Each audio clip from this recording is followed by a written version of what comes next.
This is macOS Ken. Stories of iPhone sales and production, OS betas abound, and don't worry, it's not just you.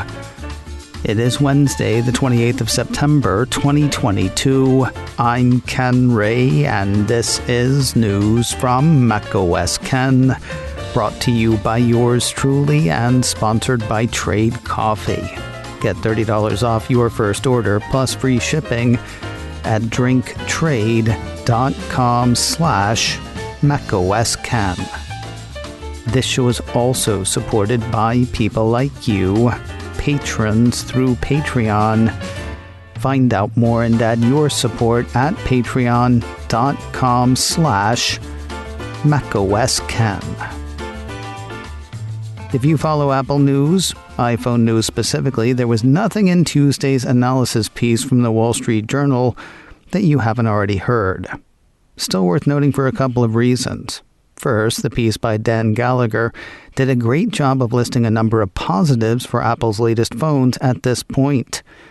Those include off-the-chart demand/wait times for iPhone 14 Pro and Pro Max, differentiation between the consumer line and the Pro line apparently driving sales to the high end, and better subsidies and incentives from carriers than consumers have seen in quite some time.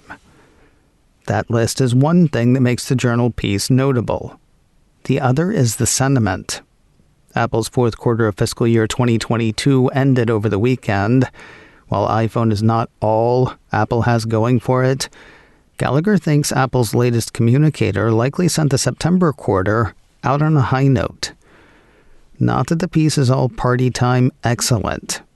Noting the strength of the higher-priced iPhone 14 Pros versus the consumer side, Gallagher says analysts expect the actual number of iPhone units sold to be the same this year versus last. Headed into that and a global economic slowdown, consensus estimates still show iPhone revenue rising roughly 4% over the September and December quarters. Am I wrong in thinking that we have all been thinking that iPhone unit numbers for the 14 line were going to be in line with the 13 line? I seem to remember hearing that a lot. I know we heard it just a moment ago from the Wall Street Journal, and yet a story hit last night that's likely to give a few people today the agita. It came from Bloomberg under the headline, Apple ditches iPhone production increase after demand falters. Again, everything I remember hearing had Apple targeting roughly the same number of iPhones this year as last year, which actually looked pretty good, with the looming economic uncertainty. Analysts expect the actual number of iPhone units sold to be the same this year versus last, is what the Wall Street Journal said early Tuesday before Bloomberg sounded whatever alarm it sounded. Speaking of which, the Bloomberg report says Apple has told suppliers to pull back from efforts to increase assembly of the iPhone 14 product family by as many as 6 million units in the second half of this year, said the people asking not to be named as the plans are not public. Instead, the company will aim to produce 90 million handsets for the period, roughly the same level as the prior year, and in line with Apple's original forecast this summer, the people said. To times like this, I remember what my grandmother used to say. Where's my vodka? Here's the thing. The Bloomberg piece, penned by Debbie Wu and Takashi Mochizuki, is seeing the same sorts of data everybody else has been seeing since iPhone 14 pre-orders began earlier this month. That includes stronger demand for the Pro end of the line than the consumer end. It also includes a call by Apple for at least one supplier to shift production from the less expensive iPhone 14 to the more expensive Pro phones. So the only thing that's changed, according to Bloomberg, is something that only Bloomberg seems to have known. Have a good Wednesday. The ever-lengthening parade of OS betas marches on. Apple Insider ran a report Tuesday announcing the third developer betas of iOS 16.1, watchOS 9.1, and tvOS 16.1. That same piece also noted the 4th developer beta of iPadOS 16.1, while a piece from MacRumors noted the availability of the 9th developer beta of macOS 13, Ventura. Neat and new in the iOS beta, a piece from 9to5Mac says the nascent update for iPhone includes a satellite connection demo for iPhone 14. Apple announced emergency SOS via satellite at this month's Far Out Media event.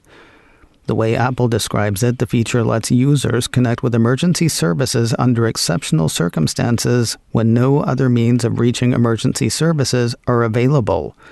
If you call or text emergency services and can't connect because you're outside the range of cellular and Wi-Fi coverage, your iPhone tries to connect you via satellite to the help that you need. Now, the cautious among us may want to know how that's going to work before you actually need it to work. For that, there's the satellite connection demo. With this feature, says 9to5Mac, users will be able to see how emergency SOS via satellite works without having to go to a remote area without Wi-Fi and cellular signal. Code seen by 9to5Mac suggests that the demo feature will work pretty much the same way as emergency SOS via satellite, so it can also instruct users on how to use it in a real-life situation. While spotted in the code, the site isn't sure the demo will actually roll out in iOS 16.1. That update is expected in October, though emergency SOS via satellite won't be active in iPhone 14 until November. Yesterday's iPadOS 16.1 developer beta packed a pretty big surprise as well. According to a piece from Engadget, Stage Manager is working its way onto older iPad Pro models than had been expected. Stage Manager is Apple's new stab at multitasking for the tablet. While it had been expected on iPad Pros powered by the M1 processor and later, the report says the feature will be available on the 2018 and 2020 models that use the A12X and A12Z chips rather than just the M1. That said, it is not the full Stage Manager experience. The piece says for the older iPad Pro models, Stage Manager will only work on the iPad's built-in display. You won't be able to extend your display to an external monitor. More news in a moment, but first a word from today's sponsor, Trade Coffee. Is your coffee good, fine, or just something you drink? Yeah, good might not even be good enough. Personally, I prefer great coffee, and that is what I get with Trade Coffee. Trade is a coffee subscription service unlike anything you've tried before, because they partner with top independent roasters to freshly roast and send the best coffees in the country straight to you as often as you like. Trade has put together a macOS Ken collection from some really great roasters, and I am very happy to say that collection has gone dark. Ember by Alma, Holmes Blend by Sparrows, Nebula by Mother Tongue. That's been one of my absolute favorites. It's a collection put together by Trade based on roasts that they have sent me and my ratings of those roasts. If you're a dark roast drinker, I think you'll love it. Now, if that's not your thing, don't worry. Trade will have whatever it is you want.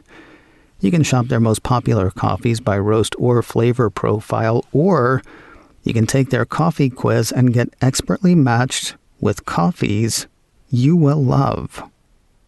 So, if you want to support small businesses and brew the best cup of coffee you have ever made at home, it's time to try Trade Coffee. Right now, Trade is offering macOS Ken listeners a total of $30 off your first order, plus free shipping at drinktrade.com/macOSKen. That's drinktrade.com/macOSKen for $30 off your subscription to coffees I am sure you're going to love.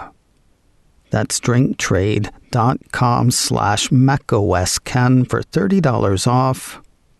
And thanks to Trade Coffee for sponsoring today's show.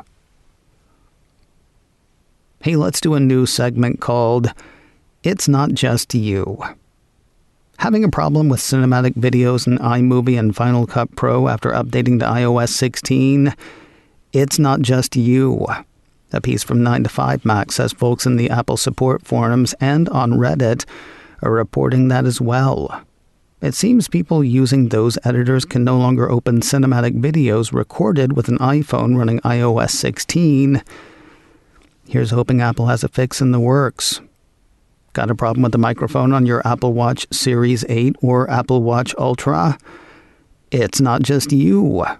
A piece from MacRumors cites the MacRumors forums and the Apple support community forums, saying a growing number of user reports online suggest the microphone on some new Apple Watch Series 8 and Ultra models can become persistently unresponsive after an unspecified amount of time, causing apps that rely on the mic to throw up errors and stop working. Throwing up? Ooh, you really hope Apple's going to fix that. Are you a Verizon using iPhone 14 Pro toting person with cellular connectivity issues? It's not just you. Another piece from MacRumors cites multiple Reddit threads in its own MacRumors forum saying customers on the Verizon network in the U.S. are reporting issues with slow and unreliable 5G cellular connections and calls randomly dropping. As indicated, complaints center on the Pro end of the iPhone 14 line specifically. Not sure who needs to fix that. Pray to the deity of your choice. Still feeling buggy and like all your power's drained? Isn't everybody these days? Oh, sorry. It's not just you. 2 weeks and 2 days into the life of iOS 16, yet another piece from MacRumors says bugs are still flying in fast and furious.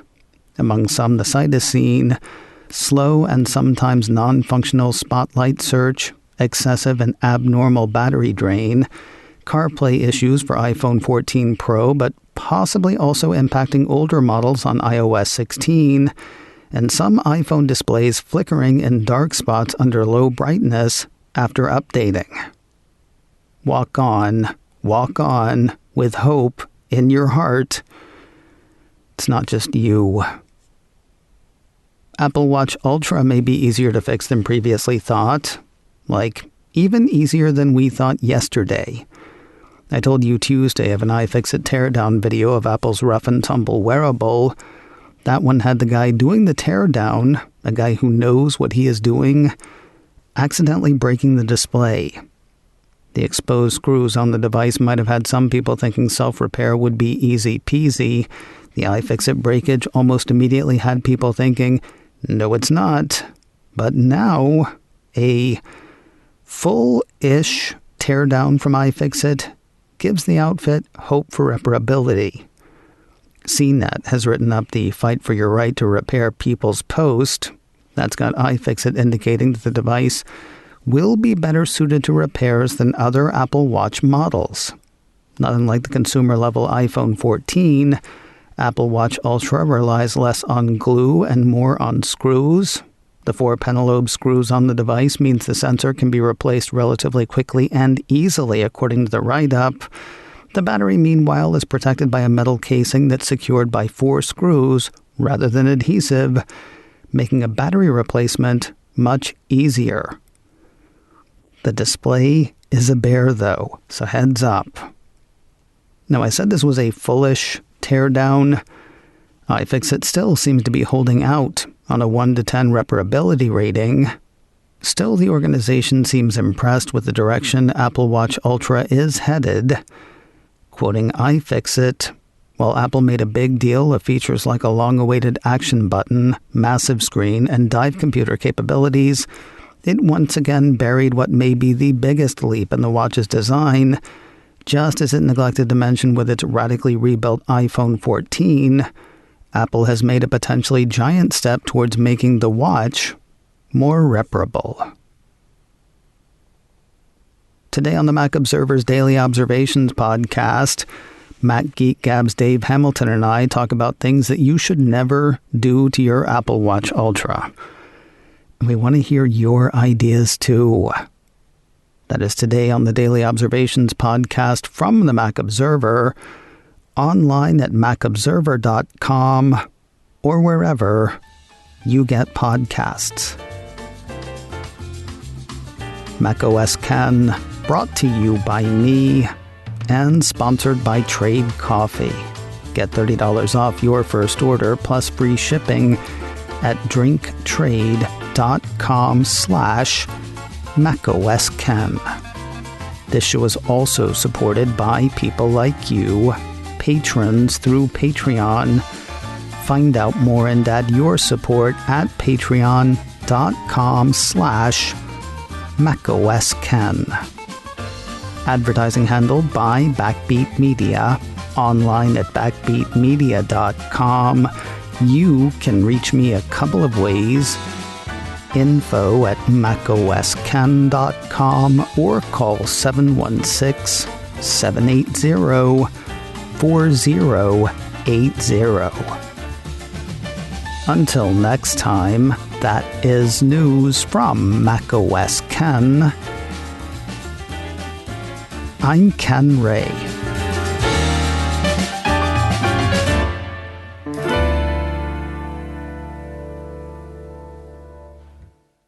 Ciao.